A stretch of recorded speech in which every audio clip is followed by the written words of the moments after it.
Hurrah!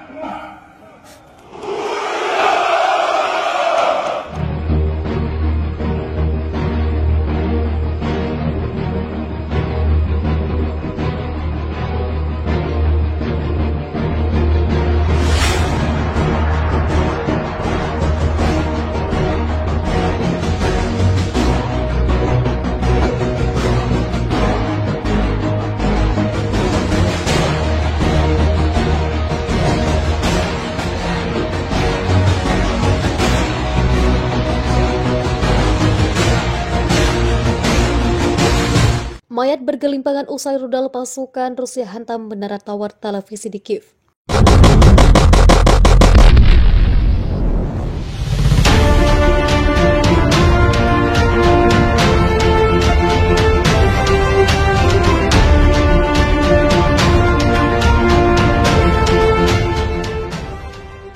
Serangan pasukan Rusia kali ini menyasar tower televisi utama di Kiev, ibu kota Ukraina. Pasukan Rusia merudal tower televisi secara bertubi-tubi. Akibatnya 5 orang tewas dalam serangan brutal tersebut. Hal itu dikatakan para pejabat setempat. Serangan misil ini juga melumpuhkan beberapa siaran televisi. Hantaman rudal menyebabkan ledakan hebat terdengar di sekitar kota Kiev dan asap terlihat membumbung di distrik Babiar.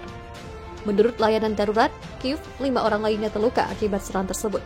Para pejabat Ukraina merilis rekaman video yang menunjukkan jasad korban hangus dan mobil rusak akibat serangan brutal. Itu terjadi selama gelombang serangan Rusia ke kota terbesar kedua Ukraina, Kharkiv.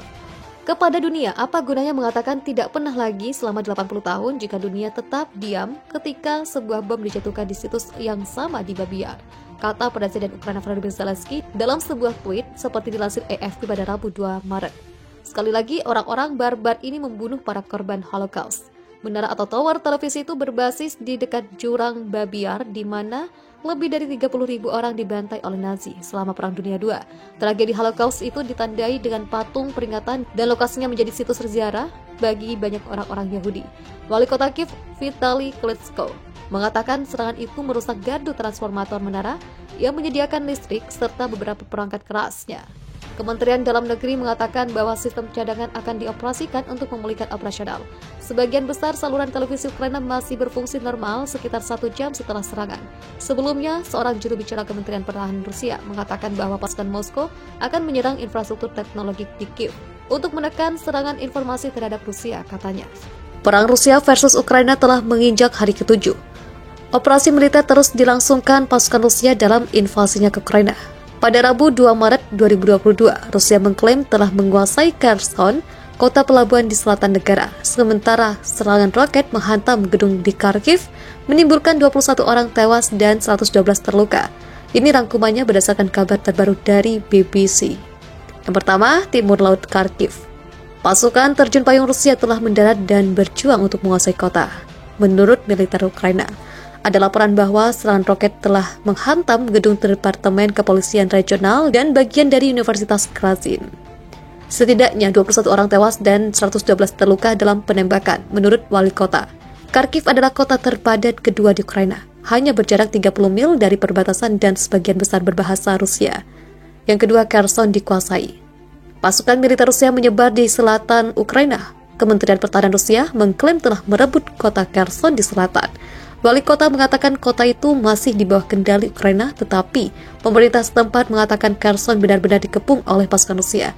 Wali kota pelabuhan strategi Mariupol mengatakan kota itu terus-menerus diserang. Yang ketiga, konvoi besar di Kiev.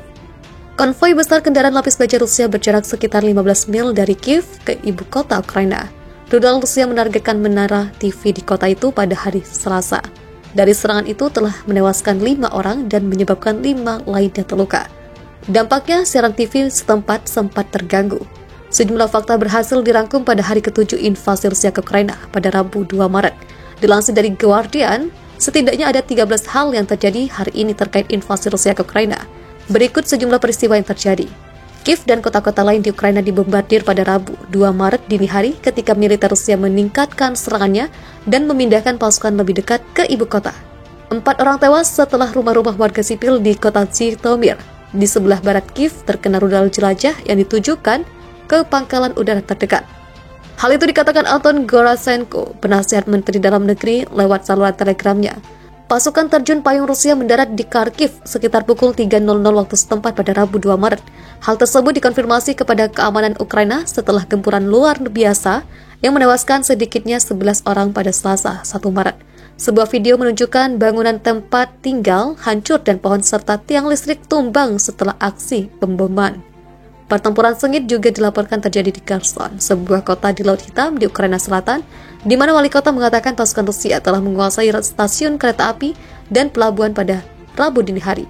Ada juga laporan bahwa kota pelabuhan Laut Azov yang penting secara strategis, Mariupol, dikelilingi pasukan Rusia.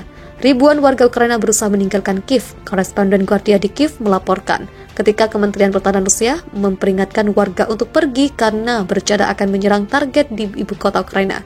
PBB mengatakan lebih dari 680.000 orang telah meninggalkan kota. Langkah militer Rusia di Kiev telah terhenti karena pasukannya berjuang dengan tantangan kekurangan logistik dasar, termasuk kekurangan makanan dan bahan bakar, dengan beberapa unit tampaknya dicengangkan moral yang rendah. Pejabat Amerika Serikat juga mengklaim beberapa pasukan Rusia menyabotase peralatan mereka dan menyerah untuk tidak bertempur. Joe Biden akan menggunakan pidato kenegaraannya pada Selasa malam untuk memperingatkan Vladimir Putin bahwa ia tidak dapat membagi barat dan diktator harus membayar harga untuk agresi mereka. IMF dan Bank Dunia telah mengutuk tindakan Rusia di Ukraina dan prihatin atas penderitaan mengerikan warga di sana.